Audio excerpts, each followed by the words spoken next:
ముందుగా hit TV చూస్తున్న ప్రేక్షకులందరికీ హృదయపూర్వక నమస్కారాలు. అలాగే శ్రావణ మాస శుభాకాంక్షలు కూడా తెలియజేసుకుంటున్నాం. మరి శ్రావణ మాసంలో చాలా విశిష్టతలు ఉన్నాయి కదా! ఆ విశిష్టతలన్నీ కూడా తెలుసుకోవడానికి ఇప్పుడు మన ముందు మన హిట్ టీవీ స్టూడియోలో ఉన్నారు మరి నాగమణి గారు. ముందుగా నాగమణి గారి దగ్గర నుంచి మనం తెలుసుకోవాల్సింది ఏంటంటే, శ్రావణ మాసంలో ఉన్న విశిష్టతలు అందరికీ తెలియనివి కూడా, అందరికీ అని అంటాను, కొందరికే కాదు, చాలా విశిష్టతలు ఉన్నాయి.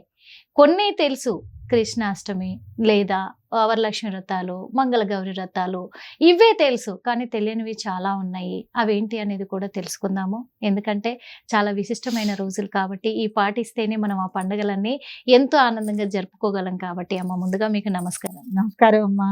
ఖచ్చితంగా. ఎందుకంటే ఈ శ్రావణ మాసంలో, శ్రావణ మాసానికి సంబంధించి ఇంకేమైనా ప్రత్యేకమైన రోజులు ఉన్నాయంటారు? చాలా మంచి ప్రశ్న అండి. ముందుగా హిట్ టీవీని చూస్తున్న ప్రేక్షకులందరికీ పుత్రపద ఏకాదశి శుభాకాంక్షలు. పుత్రపది ఏకాదశి, పుత్రపది ఏకాదశి అంట. మరి పుత్రపది ఏకాదశి అంటే ఏంటో అడిగి తెలుసుకుందామా మరి? అమ్మ, పుత్రపది ఏకాదశి ఎందుకంటే అందరూ ఎవరు కూడా వీటి గురించి ఎక్స్ప్లెయిన్ చేయరు, అంటే చెప్పరు, వివరించరు కూడా. కానీ మీరు కొత్తగా మాకు చెప్తూ ఉన్నారు కాబట్టి అడిగి తెలుసుకుందాం అనుకుంటున్నాము. అందుకే మరి పుత్రపది ఏకాదశి అంటే ఏంటి అసలు? చాలా మంచి విషయం అండి. ఇది చాలా మందికి ఉపయోగపడేది. మనకి సంవత్సరంలో 24 ఏకాదశులు వస్తాయమ్మా. మనకి తొలి ఏకాదశితో తొలి ఏకాదశి ప్రారంభమవుతుంది. ఒక్కొక్క ఏకాదశికి ఒక్కొక్క విశిష్టత, ఒక్కొక్క గొప్పతనం ఉంది. ప్రతి ఏకాదశిని శ్రీ మహావిష్ణువుని మనం ఆరాధన చేసుకోవటం, కొలుచుకోవటం, ఏకాదశి వ్రతాలుగా మనం ఆచరించుకుంటూ వస్తాం. ఏకాదశి వ్రతాలు చేసుకుంటూ ద్వాదశి రోజున ఏకాదశి వ్రతాన్ని విరమించుకుని ద్వాదశి పారాయణం చేసుకోవడం జరుగుతుంది. ఏ ఏకాదశికైనా కూడా ఒక్కొక్క ఏకాదశికి ఒక్కొక్క విశిష్టత, ఒక్కొక్క గొప్పతనం ఉన్నాయి. కాబట్టి ఈ శ్రావణ మాసంలో మనకి వచ్చే పౌర్ణమి ముందు వచ్చే ఏకాదశికి చాలా విశేషం, చాలా గొప్పతనం ఉంది. దీన్ని పుత్రపద ఏకాదశిగా పిలవటం జరుగుతుంది. పుత్రపద ఏకాదశి. అయితే చాలా మంది ఇళ్లలో ఆడపిల్లలే పుడుతూ ఉంటారు. వంశపారపర్యంగా కానీ, లేకపోతే ఆ ఇంట్లో ఆ గృహిణికి కానీ, గృహస్థుకి కానీ ఆడపిల్లలే ఉంటారు. వాళ్ళు 3 4 ఉంటారు. నిజం. పుత్రుడు లేనిదే మనకి సార్థకత లేదు అన్న ఒక భావన, ఒక మూఢాచారం కానీ ఏదన్నా కానివ్వండి, పాపం ఎవరు వాళ్ళు అనుకోవటంలో తప్పు లేదు. అది మనకి శరీరంలో జీర్ణించకపోయింది కదా. పుత్రుడు కలవాలి, వాళ్ళు మన్నేదో ఉద్ధరిస్తారు, చూస్తారు, పెద్దతనంలో మనకి చేయూతనవుతారు అని చాలా మంది ఆశపడుతూ ఉంటారు. ఆడపిల్లలే పుట్టడం వల్ల నిరుత్సాహపడి దీనివల్ల కుటుంబంలో కలతలు వచ్చిన వాళ్ళు కూడా చాలా మంది ఉన్నారమ్మ, చాలా ఉన్నారు. నేను అదే అంటానండి, ప్రతి దానికి మనకి ఆధ్యాత్మికంగా చాలా రెమెడీలు ఉన్నాయి. పైసా ఖర్చు లేని రెమెడీలు ఇవన్నీ చేసుకోవటం అనేది మన చేతిలోనే ఉంది. వైద్యపరంగా అనారోగ్య సమస్యలు, ఆధ్యాత్మికంగా కొన్ని చిట్కాలు మనం ఏం చేసుకోవాలి అని అంటే, ఎవరి గురువులను అడిగినా, పౌరోహితులను అడిగినా, నాలాగా ఆధ్యాత్మిక చింతనతో ఉన్న వాళ్ళని ఎవరిని అడిగినా కూడా ఈ రెమెడీలన్నీ చెప్తారు. తప్పకుండా చేసుకోవచ్చు. అనాది నుంచి, పూర్వం నుంచి మనకి పురాణాల్లో కూడా ఇట్లా ఆచరించి చాలా మంది ఈ ఫలితాన్ని పొందారు అని మనకి ఉదాహరణలు ఉన్నాయి. అనేక చరిత్రలు ఉన్నాయి, కథలు ఉన్నాయి. సాక్షాత్తు భగవంతుడే కొన్నిసార్లు చెప్పాడు అని కూడా మనకు చెప్తున్నారు.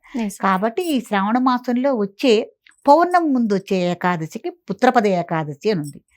ఎవరైతే ఆడపిల్లలే ఉన్నారు, మగపిల్లలు మాకు సంతానం లేరు అనుకున్న వాళ్ళు, ఆ జంట ఎవరైతే భార్యాభర్తలు ఉన్నారో వాళ్ళు యథావిధిగా ఏకాదశి వ్రతాన్ని ఒక బ్రాహ్మణ్ణి నియమించుకుని, నాకు తొందరలో మంచి పుత్రుడు, జ్ఞానం కలిగిన వాడు, యోగ్యుడు, ఆయుష్ కలిగిన వాడు, సత్సంతానం, నాకు పురుష రూపంలో నాకు పిల్లాడై పుట్టాలి, విష్ణు స్వరూపంగానో శివస్వరూపంగానో మీరు ఏదనుకుంటే అది అనుకుని నియమనిష్టలతో ఈ ఏకాదశి వ్రతాన్ని గనక ఉపవాసం ఉండి ఏమీ తినకుండా పగల్లా ఉదయాన్నే వ్రతం చేసుకుని సాయంత్రం దాకా కూడా, రాత్రి దాకా కూడా అలాగే ఉండి, రాత్రికి కూడా శ్రీ మహావిష్ణువుని ఆరాధన చేసుకుని సింపుల్గా ఏదైనా కొద్దిగా పండు కానీ పాలు కానీ తాగి ఆ రోజు కూడా భార్యాభర్తలు దాంపత్యాన్ని సిద్ధం చేసుకుని చక్కగా చాపేసుకుని కింద పడుకుని శ్రీ మహావిష్ణువుకు సంబంధించిన విష్ణు సహస్రనామ పారాయణం కానీ, విష్ణువు సంబంధించిన కథలు కానీ వింటూ ఆ రోజున కూడా వాళ్ళు జాగరణ చేసుకుని తెల్లారి మళ్ళీ ద్వాదశి రోజున యథావిధిగా స్నానాది కార్యక్రమాలు చేసుకుని స్వామికి యథావిధిగా అర్చనాది కార్యక్రమాలు చేసుకుని ఓకే. చక్కగా నైవేద్యం అంతా అయిన తర్వాత ఈ ఏకాదశి వ్రతాన్ని విరమించుకుని అప్పుడు భోజనం చేయాలి. ఏకాదశి వ్రతాన్ని చేయించమంటే యథావిధిగా ఒక బ్రాహ్మడు ఎలా చేయించాలో అలా చేస్తారు. ఆ సంకల్పంలో ఏం చెప్పుకోవాలి, మాకు మంచి పుత్రుడు కలగాలి అన్న సంకల్పం చెప్పుకుని ఈ రోజున గనక మీరు పుత్రపద ఏకాదశి వ్రతాన్ని గనక మీరు ఆచరిస్తే తప్పకుండా మీకు పండంటి మగబిడ్డ వస్తుంది. కాబట్టి పుత్రపద ఏకాదశి ఆ. పవిత్రత ఇది. అవునమ్మా. కాబట్టి ఆడపిల్లలు లేరని ఎవరూ బాధపడద్దండి. తప్పకుండా శ్రావణ మాసంలో పౌర్ణమికి ముందు వచ్చే ఏకాదశిని ఈ వ్రతాన్ని మీరు గనక ఆచరించండి. తప్పకుండా మీరు పండంటి మగబిడ్డని ఎత్తుకుంటారు. ఖచ్చితంగా అమ్మా, ఖచ్చితంగా. ఇంకా ఏదైనా విశిష్టతమైన రోజులు ఉన్నాయా? చాలా మంచిదమ్మా. మనం పౌర్ణమి ముందు ఏకాదశి గురించి చెప్పుకున్నాము. అవును. అమావాస్య ముందు కూడా మనకు ఒక ఏకాదశి వస్తుంది. దాన్ని మోక్షదా ఏకాదశి, అదే ఏకాదశిగా మనం పిలుచుకోవటం జరుగుతుంది.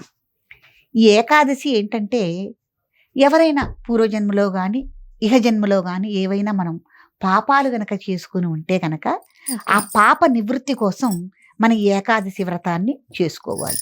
ఓకే. ఈ ఏకాదశి వ్రతం ఎవరు ఆచరించారు ఏమిటి అన్నదానికి మనం పౌరాణికంగా చూసుకుంటే గనక హరిశ్చంద్ర మహారాజు హరిశ్చంద్ర మహారాజు చాలా గొప్పవాడు.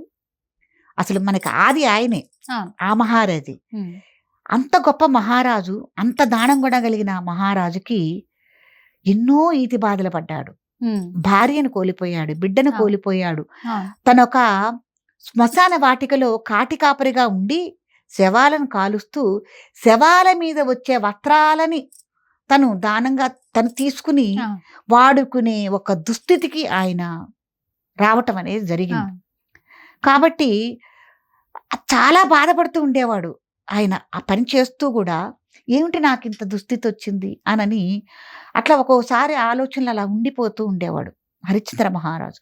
ఉన్నప్పుడు ఒక సాధు పుంగుముడు రూపంలో గౌతమ మహాముని హరిశ్చంద్ర మహారాజు దగ్గరికి వచ్చి, భగవంతుడే పంపించాడు, ఎన్నాళ్ళని పరీక్షిస్తాడు.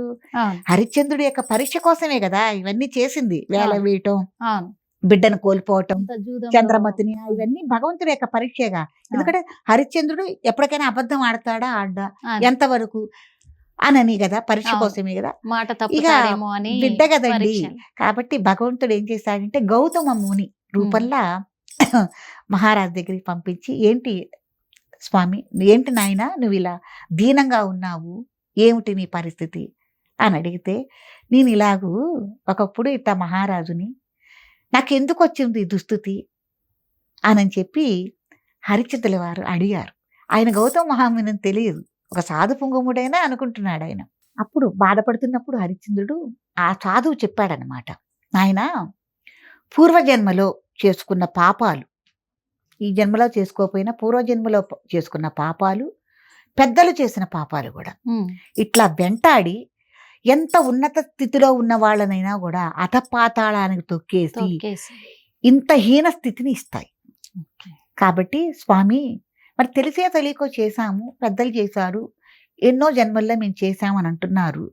అది ఇప్పుడు తప్పిదం అయ్యి మాకు శాపం కాకూడదు కదా. మేము ఎంత బాధపడుతున్నాము, బిడ్డకు చోట, భార్యకు చోట, రాజ్యాన్ని పోగొట్టుకుని ఈతి బాధలతో బాధపడుతున్నాను కదా.